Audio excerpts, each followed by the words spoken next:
Buenas tardes. Un año después de ser elegido con la mayor votación en la historia del país, el presidente Juan Manuel Santos ofreció una entrevista exclusiva a Caracol Radio y Noticias Caracol, en la que habló de todos los temas de interés nacional. El mandatario inició su diálogo con la mesa de 6 AM que dirige Darío Arizmendi y con el director de Noticias Caracol, Darío Fernando Patiño, con el candente tema del orden público. Dijo que las acciones de las FARC obedecen a que la fuerza pública por primera vez se le metió a las madrigueras de la guerrilla y a intereses de la extrema derecha. Un fogueíto. El jefe de Estado habló del atentado del sábado en Popayán. La policía, en este caso, hizo un retén, logró detectar un carro bomba, pudo afortunadamente prevenir a la gente que estaba alrededor, y esta gente iba tal vez acompañada de alguien que la hizo detonar. Aceptó que la percepción de inseguridad ha aumentado en algunas regiones por acciones de las FARC. Sí hay en ciertas áreas, en ciertas regiones del país, un deterioro en la percepción y en la realidad de la seguridad por la parte de los secuestros. Y explicó por qué. Porque por primera vez la fuerza pública se metió arriba, en la madriguera de las FARC, y se metió y se quedó. Eso no ha sucedido nunca.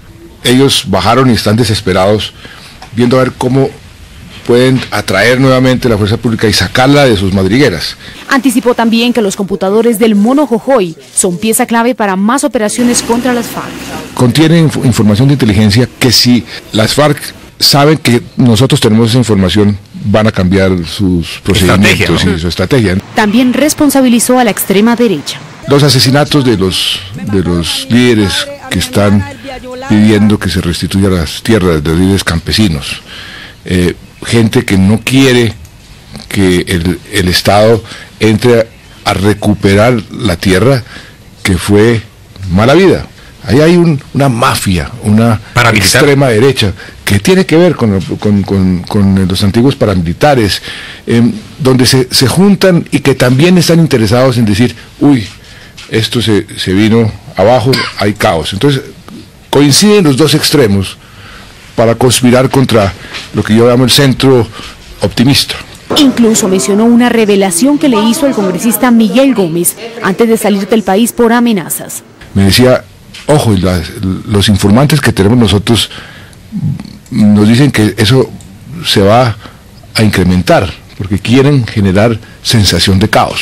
Y señaló que la extorsión aumentó por los golpes al narcotráfico, principal fuente de financiación de esos grupos.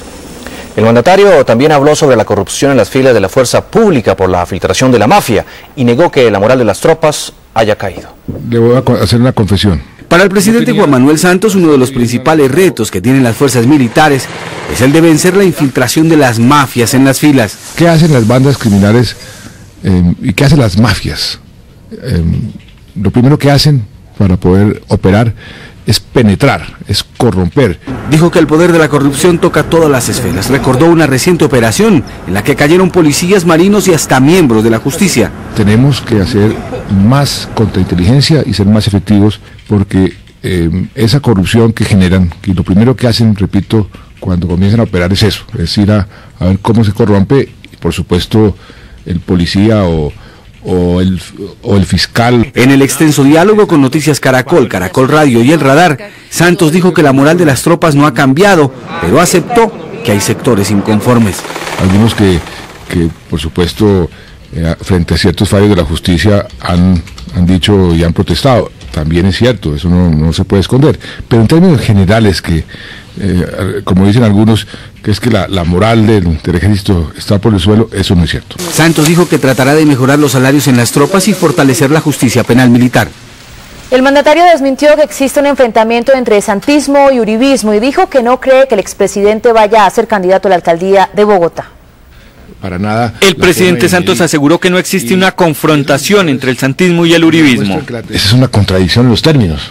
Si es que el uribismo, si es el presidente Uribe, yo no tengo con él sino motivos de agradecimiento y además quiero tener las mejores relaciones, porque eso es lo que más le conviene al país.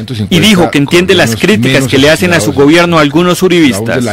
Perfectamente aceptable desde el punto de vista de unas personas que que hoy pues tuvieron el poder ayer y hoy no lo tienen y lo añoran. Explicó que no existe el interés de enlodar el gobierno Uribe con hechos de corrupción utilizando el espejo retrovisor. Que a veces cuando uno destapa ciertas cosas, inexorablemente los medios de comunicación y los ciudadanos colombianos dicen, uy, pero mire lo que descubrieron, y que eso tenía que venir de atrás, pues eso es inevitable. También se refirió a la caminata que hizo el expresidente Uribe la semana pasada por el centro de Bogotá. Tendrá sus motivos políticos o tendrá sus motivos coyunturales, se los respeto, no he querido ni siquiera darle una interpretación a eso. Yo no creo que, como dicen algunos, que eso sea el lanzamiento de su campaña para la alcaldía de Bogotá. Finalmente dijo que está cuidando bien los 3 huevitos del expresidente, la confianza inversionista, la cohesión social y la seguridad, que ya están rompiendo el cascarón y se están convirtiendo en gallos de pelea. Santos además entregó detalles de la reforma tributaria y aseguró que es necesaria para superar la desigualdad en el país.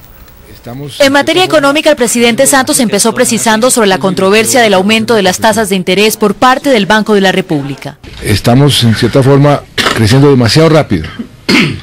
Y ahí el Banco de la República puede tener razón en enfriar un poco la economía. Ojo con que no exageremos, porque eso puede realmente tener un efecto negativo en largo plazo. Con un 16% de pobreza extrema, Colombia ocupa hoy por hoy el deshonroso primer puesto como país más desigual del continente. Eso es realmente vergonzoso.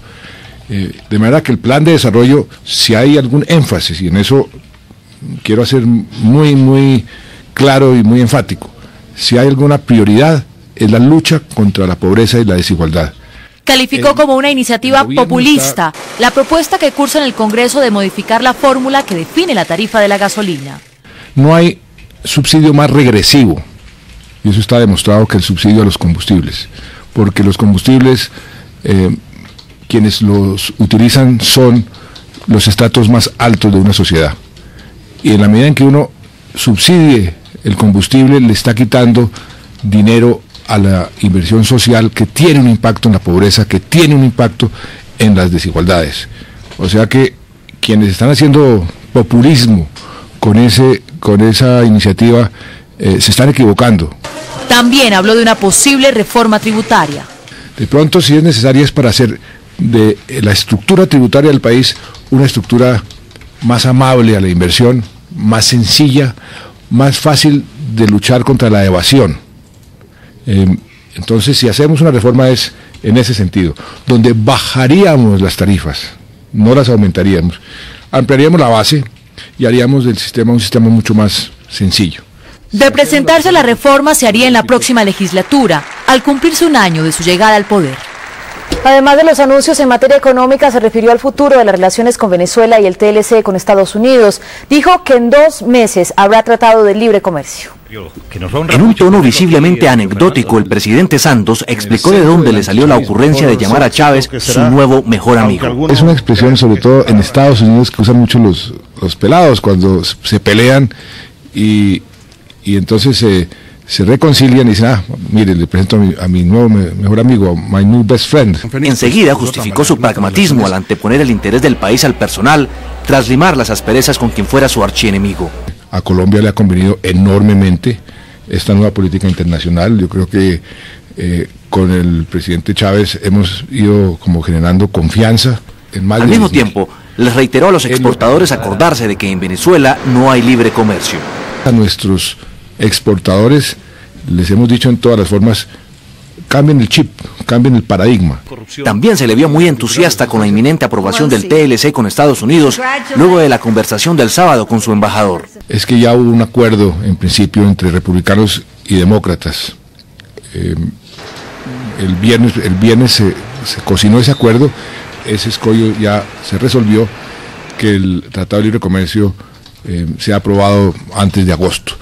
A lo que agregó que las bondades de este TLC son muchas y que los inmensamente beneficiados están, entre otros, como los cultivadores de palma, cuando empiecen a exportar a ese país etanol. El presidente también habló del vicepresidente Angelino Garzón y las recientes controversias con ministros. Dijo que no cree que Garzón sea una rueda suelta en su gobierno y advirtió que no tolerará que esas diferencias se ventilen en público. Diferencias dentro de El presidente Juan Manuel Santos le hizo una advertencia a su equipo de gobierno. No acepto ni tolero ningún tipo de enfrentamiento público entre los altos funcionarios del gobierno. Eso lo que hace es confundir a la opinión. Muchas veces se presentan diferencias y es normal. Se refirió a las diferencias entre el ministro del Interior Germán Vargas y el vicepresidente Angelino Garzón. Ahí se equivocó porque no ha debido utilizar la palabra indulto, porque nada tiene que ver esto con el indulto. En eso el ministro Germán Vargas tiene razón. Tenso. Pero reconoció que sí le ha dado su consentimiento a muchas declaraciones del vicepresidente. Cuando lo ha hecho, pues yo lo he llamado y le digo, mire, aquí en esto no nos equivoquemos, la política del gobierno es esta, y él siempre ha estado totalmente alineado. Obediente. En el tema del proyecto de ley de las pensiones... Tenía razón, porque eso no tenía por qué ir en el plan de desarrollo, tenía toda la razón. Dijo que en muchos temas que le atribuyen como el salario mínimo, Angelino Garzón no tuvo nada que ver. Y ustedes pueden ver la entrevista completa con el presidente Juan Manuel Santos en nuestra página web www.caracoltv.com. Esperamos que también opinen. En otras noticias, 2 hinchas del Atlético Nacional murieron en Bogotá durante la celebración del triunfo del equipo verde. Una de las víctimas fue un estudiante universitario que murió al parecer a manos de un taxista. A sus 22 años, Jorge Mario Ochoa tenía muy claras sus aspiraciones. Los animales siempre fueron su debilidad. Contagiaba alegría a todo el mundo. Él estaba estudiando zootecnia, soñaba con tener su finca, con tener sus animales. Pero este fin de semana su alegría se apagó cuando salía de celebrar el triunfo de su equipo Atlético Nacional y fue agredido por el conductor de un taxi. Hasta esta esquina en la calle 66 con carrera 13 llegó este joven acompañado de varios de sus amigos para tomar el transporte luego de salir de un establecimiento nocturno. Fue en este mismo punto donde minutos después fue asesinado. Un taxista que iba con un pasajero y con otra mujer. Hubo un intercambio de insultos y ahí empezaron las agresiones. Lo único que hacen es bajarse del mismo, armados, uno con un tubo, el otro con un cuchillo, y agreden a uno de los jóvenes. Inmediatamente la policía llegó al lugar. Se bajaron de las patrullas, los sujetos intentaron huir, trataron de botar el arma a una alcantarilla, pero los bloqueamos inmediatamente, se dio la captura. Esta tarde en el Cantón Norte de Bogotá, con música llanera, su favorita, amigos y familiares le darán el último adiós a Jorge Mario. En otro caso, un hincha del Nacional murió en un enfrentamiento con otro seguidor del mismo equipo. Un joven fue detenido como presunto autor del crimen y un juez acaba de otorgarle casa por cárcel. La pelea entre los mismos seguidores del equipo nacional ocurrió hacia la 1 de la mañana en un bar ubicado en el barrio Santa Isabel en el sur de Bogotá. Aquí se encontraban varios hinchas del Nacional celebrando el triunfo cuando se presentó la riña con otros jóvenes en la que resultó muerto a cuchillo John Dairo Gómez. Tras los hechos, la policía detuvo a Cristian Andrés Castro, quien es señalado por la fiscalía de ser el presunto homicida. Su padre, Álvaro Castro, dijo que su hijo no tuvo nada que ver con esos hechos. Él estaba ahí tomado cuando salió, estaba el problema, y como estaba bien borracho no pudo correr ni nada, entonces lo cogieron a él y hubo quien lo señaló a él. Pero a él no le encontraron ningún arma ni nada. O sea, ¿usted asegura que su hijo no tiene nada que ver con Pues esto? yo que lo conozco tengo la convicción de que no, hermano, y espero que se haga justicia. Sin embargo, el joven, quien no aceptó los cargos, fue presentado esta mañana ante un juez de control de garantías del complejo judicial de Palo Quemado. A la cadena trágica de riñas en Bogotá tras la final del fútbol profesional se sumó otro choque entre seguidores del Atlético Nacional y Millonarios que dejó un herido y 3 personas retenidas. La gresca se registró frente a un bar en el centro de Bogotá después de una discusión en el interior de este establecimiento comercial. En estas imágenes grabadas por un aficionado se observa la pelea en la que interviene un hombre de camisa naranja, mientras que una mujer intenta mediar entre los grupos. Policías motorizados que llegaron al lugar lograron finalmente controlar la situación. Un absurdo caso se acaba de presentar en un centro comercial de Bogotá, en donde una mujer lanzó a un bebé de 3 años desde un 4º piso y luego intentó suicidarse. Caterine Arias, ¿cuál es el estado de salud del bebé y de la mujer? La mujer de 25 años de edad se encuentra en coma profundo y el niño de 3 años tiene trauma craneoencefálico severo y fractura en el brazo izquierdo. Los dos fueron trasladados al hospital de Kennedy. Y a esta hora se encuentra conmigo el coronel José Vaquero, comandante de la localidad de Kennedy. Coronel, buenas tardes y cuéntenos. Ustedes ya observaron el video de donde pues esa señora lanza a su niño. Definitivamente no se trata de ningún accidente.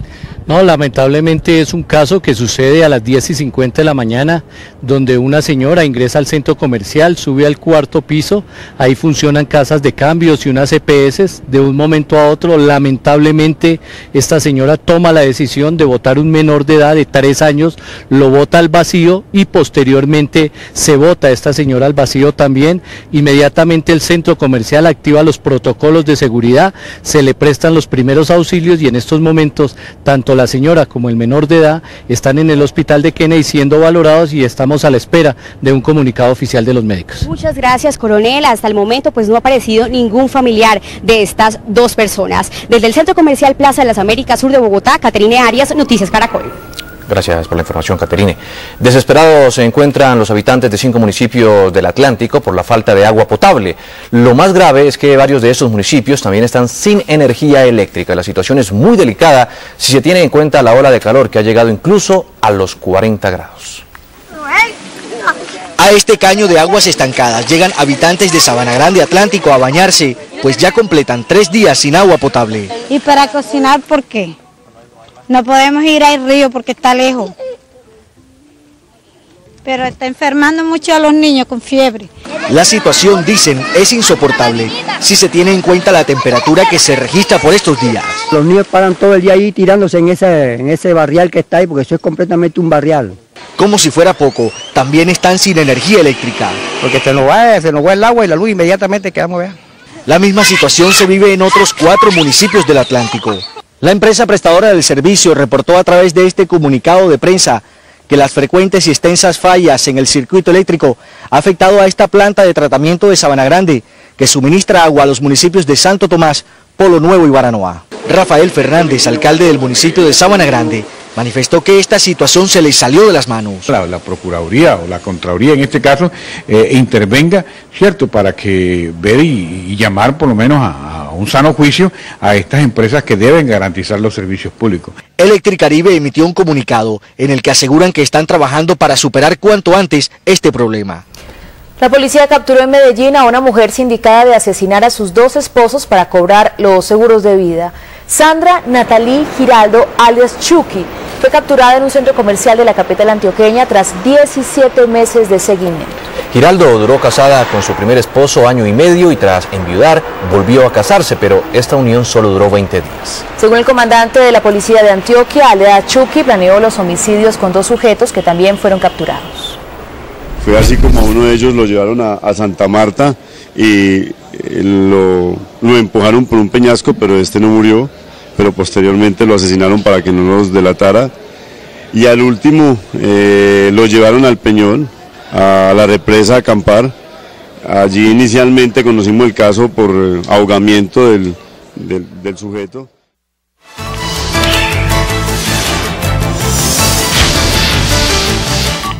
Urna virtual, pregunta del día.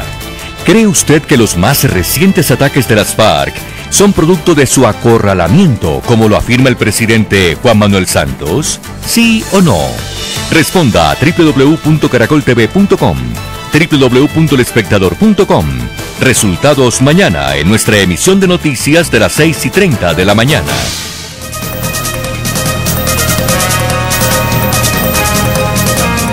Un muerto y daños en una vivienda dejaron los enfrentamientos entre 2 pandillas esta madrugada en Cali. La pelea se registró en el barrio Mariano Ramos, en el oriente de la capital del Valle del Cauca, luego de que los jóvenes incendiaran una vivienda que por fortuna estaba desocupada. La situación se tornó crítica especialmente cuando los pandilleros amenazaron a los bomberos que llegaron a controlar el fuego. Los habitantes de la zona se encuentran atemorizados, pues dicen que este barrio ya ha sido epicentro de varios choques. Y a propósito de Cali, más de 300 policías se toman a esta hora varios barrios del sur de la ciudad. Vamos en directo con Andrea Holguín. ¿Qué resultados arroja esta operación de la policía? Andrea, buenas tardes. Muy buenas tardes, Mabel. Pues en este momento la policía se toma el sur de la ciudad y precisamente dentro del plan de integración contra el delito me encuentro con el general Miguel Ángel Bojacá. General, ¿cómo va hasta el momento este operativo en el sur de Cali? Bueno, estamos registrando 200 personas, igualmente más de 150 vehículos. Avanzamos en esta intervención integral, registramos un balance muy positivo. 1.081 personas capturadas por diferentes delitos, igualmente 253 armas incautadas. Asimismo hemos recuperado 31 automotores, 94 motocicletas. Avanzamos con el propósito de garantizarle la seguridad a los caleños. Igualmente también en las últimas horas en barrios de Ladera como Siloé hubo una incautación bastante importante de marihuana. Gracias a la información ciudadana incautamos 150 kilos de marihuana que iban a ser distribuidas en los diferentes expendios de alucinógenos de ese sector de la ciudad. Muchísimas gracias, general. Los operativos siguen en Cali para desmantelar bandas delincuenciales y también todas las personas que están afectando pues la violencia en el sector de la ciudad. Desde el Valle del Cauca, Andrea Holguín, Noticias Caracol. Muy bien, Andrea. El conductor del carro bomba que estalló en Popayán y que dejó un muerto y 12 heridos no aceptó los cargos que le imputó la Fiscalía durante la audiencia de legalización de captura. Entre tanto, los dueños de las viviendas afectadas comenzaron a reparar sus casas. El delito más grave que se está imputando es el delito de homicidio con fines terroristas, que implica una pena de 400 mínima a 720 meses de prisión. Esta fue la condena que la juez de control de garantías anunció para Edinson Regifo Peña, señalado de ser el conductor del carro bomba que explotó el pasado sábado en el suroccidente de Popayán. Aunque el hombre negó los cargos, la juez le dictó medida de aseguramiento en la cárcel San Isidro. Estamos frente a unos delitos que tienen la calidad de terrorismo. Entre tanto, las familias cuyas viviendas resultaron afectadas por la onda explosiva continuaban esta mañana recogiendo escombros y tratando de reconstruir sus casas. Queda uno con eso que no le pasa, como con ese temor, como con ese miedo. El localcito allí quedó bastante todo destruido, las cositas por lo menos todo lo perdí. El alcalde de Popayán, Ramiro Antonio Navia, anunció que 2 salarios mínimos entregará a Acción Social a las familias que resultaron afectadas por la explosión del carro bomba. El mandatario dijo que las 2 viviendas destruidas en su totalidad serán reconstruidas por el municipio. Uno de los 5 heridos que permanecen hospitalizados se encuentra bajo pronóstico reservado. Un juez de control de garantías de Bogotá acaba de negar la libertad al director de la página de internet Ancol, Joaquín Pérez, investigado por los correos hallados en los computadores de alias Raúl Reyes. Entre tanto, la policía reveló que las FARC están reabriendo el portal de Ancol. Así se observa la página de Ancol, que emitía información de las FARC a través de internet. Según los organismos de inteligencia, fue suspendida luego de la captura de alias Alberto Martínez, a quien señalan de ser su director. Ahora, esta es la nueva página. A ella se llega utilizando 2 nuevos vínculos, www.ancol.info o www.ancol.net. Las direcciones fueron descubiertas por agentes de inteligencia de la policía, que aseguraron que los encargados de financiar estas páginas, por orden del secretariado de las FARC, son alias Lucas Gualdrón y alias Salvador. Estos 2 insurgentes, integrantes de la Comisión Internacional de la Guerrilla y responsables de los dineros de varias cuentas bancarias que dejó en Suecia el capturado alias Alberto Martínez. La policía también reveló que Milton Caballero, alias Cecilia Calero y alias Miguel Suárez fueron los designados por las FARC para contratar personal de confianza que suministre la información y escriban en estas nuevas páginas de internet. Hospitalizada permanece una mujer que cayó accidentalmente del 2º piso de su casa en el centro de Bogotá.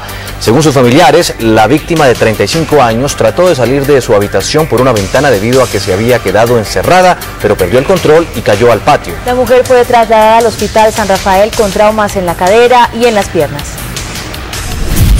Las autoridades de Antioquia investigan si la muerte de un niño de 4 años podría estar relacionada con un posible caso de violencia intrafamiliar. El pequeño fue trasladado del municipio de Tarso al Hospital General de Medellín con una fractura en un fémur y en crítico estado de salud por neumonía. A pesar de los esfuerzos de los médicos, no lograron salvarle la vida. Un cortocircuito habría causado el incendio esta madrugada en un establecimiento comercial de Malambo, Atlántico. Un hombre que ayudaba a los bomberos resultó con graves quemaduras en varias partes de su cuerpo. Las autoridades investigan si los problemas de energía que se vienen presentando en este municipio habrían causado el cortocircuito que dio inicio a la conflagración. 21 días permanecerá cerrada la vía a la distribuidora en Medellín por el desplome de un tramo de un puente en construcción. Se trata de una de las más importantes de la capital antioqueña, por lo que las autoridades recomendaron utilizar como vías alternas la avenida Guayabal y la avenida El Poblado y Las Vegas. Los 4 trabajadores heridos por el desplome de la estructura están fuera de peligro.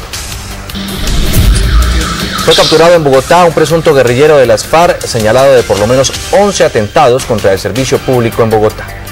Según la policía, Juan Manuel Rubiano Sepúlveda, alias Diego, es el responsable de la quema simultánea de 5 busetas en varias localidades de Bogotá en el año 2008 y también planeó atentados contra 6 vehículos en el 2007 y 2009.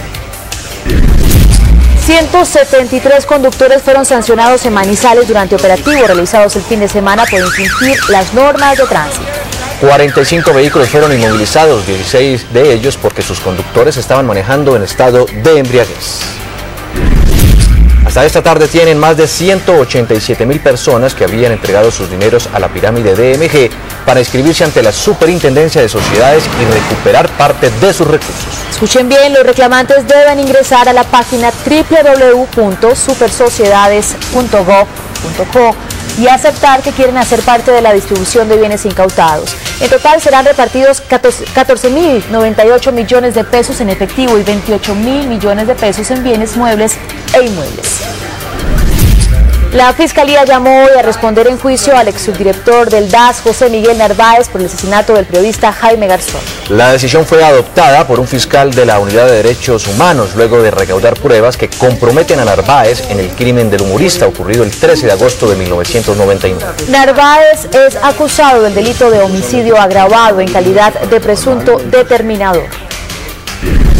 El Consejo de Estado llamó a declarar a los empresarios del Grupo Nule dentro del proceso de pérdida de investidura contra el congresista Iván Moreno Rojas. El alto tribunal también ofició a la Alcaldía Mayor de Bogotá y el Instituto de Desarrollo Urbano IDU para que remitan los listados de los contratos celebrados entre el distrito con el denominado Grupo Nule.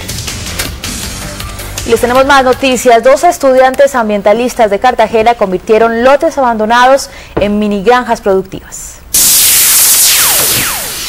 Carlos Cataño, buenas tardes. ¿En qué consiste todo este proyecto?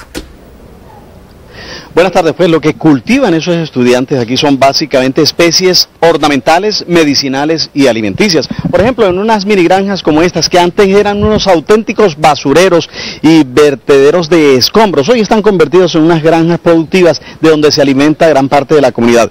Lo que cultivan básicamente aquí son pepinos, rábanos, berenjenas, tomate, cebollín, zanahoria, yuca, patilla, melón y, por ejemplo, en este lugar están cultivando solamente especies de orden medicinal que también la distribuyen entre la comunidad. Y a nuestra izquierda están las eras nuevas donde están realizando un proceso de limpieza, de fertilización y esta mañana justamente hicieron el sembrado. En 3 meses ya estará la comunidad comiendo de estas productivas granjas que hace muy pocos meses eran unos vertederos de basura. Por el momento es toda la información desde Cartagena de Indias. Carlos Cataño Guarán, Noticias Caracol. Pues hay que aprovechar ese mercado en esa granja. Carlos, muchas gracias. Desde hoy iniciamos una serie de informes especiales dedicados al retorno que con ayuda del Estado o en forma voluntaria realizan varias comunidades desplazadas en el país. Empezamos con la historia de Las Brisas en Bolívar. Allí hay una comunidad que lleva 6 años intentando volver a sus tierras. Son campesinos que después de un largo desplazamiento retornan a sus tierras. Es la vereda Las Brisas en los Montes de María, Bolívar. Unos entran, trabajan sus tierras y salen de la zona. No hemos podido regresar a las veredas porque las condiciones no están dadas. Otras 22 familias llevan 6 años persistiendo. Llegaron cuando aún los paramilitares tenían el control de sus parcelas. La gente retornó con el riesgo de que los despellejaran, porque en el casco urbano se estaban muriendo de hambre. Este es un grupo de campesinos que se cansó de ser desplazado y hoy lucha por permanecer en sus tierras.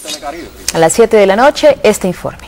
Por tercera vez fue aplazada la audiencia para leerle la condena a David Murcia Guzmán, creador de DMG. Según su abogado en Nueva York, se pospuso la audiencia para el 8 de julio por problemas en la agenda del juez encargado. Más noticias en nuestro panorama internacional. Inundaciones de proporciones épicas afectan al sureste de la China. 1.600.000 personas han tenido que abandonar sus hogares, casi 10.000 viviendas están destruidas, 175 personas han muerto. Lo más grave es que no para de llover. El presidente sirio Bashar al-Assad se dirigió a su nación por primera vez desde abril y cuando se cumplen 4 meses de protestas en su contra que dejan ya 1.400 muertos. Según al-Assad, grupos radicales musulmanes están detrás de las manifestaciones, pues según él, se oponen a un país árabe moderno. El mandatario invitó a quienes tienen reclamos legítimos a dialogar. El incendio en Arizona, que arde hace 20 días, es hoy una prioridad en Estados Unidos, donde no ahorran esfuerzos para apagarlo. Ya son casi 500.000 las hectáreas que se han consumido y solo han logrado apagar un 30% de las llamas. Ya partió una de 6 marchas de los llamados inconformes en España. Salió desde Valencia y llegará en un mes a la capital española. Al igual que otras que arrancarán en los próximos días, pasarán por ciudades donde se espera que se unan a ellos más inconformes que caminen hasta Madrid. Hoy en el radar. Sus 3 huevitos están... El presidente de Colombia, Juan Manuel Santos, le responde a los periodistas de El Radar. ¿Cuál es el complot de la extrema derecha? ¿Cómo están los huevitos de Uribe? ¿Qué piensa de la elocuencia y las polémicas del vicepresidente? Respuestas en El Radar. Hoy, después de Amar y Temer.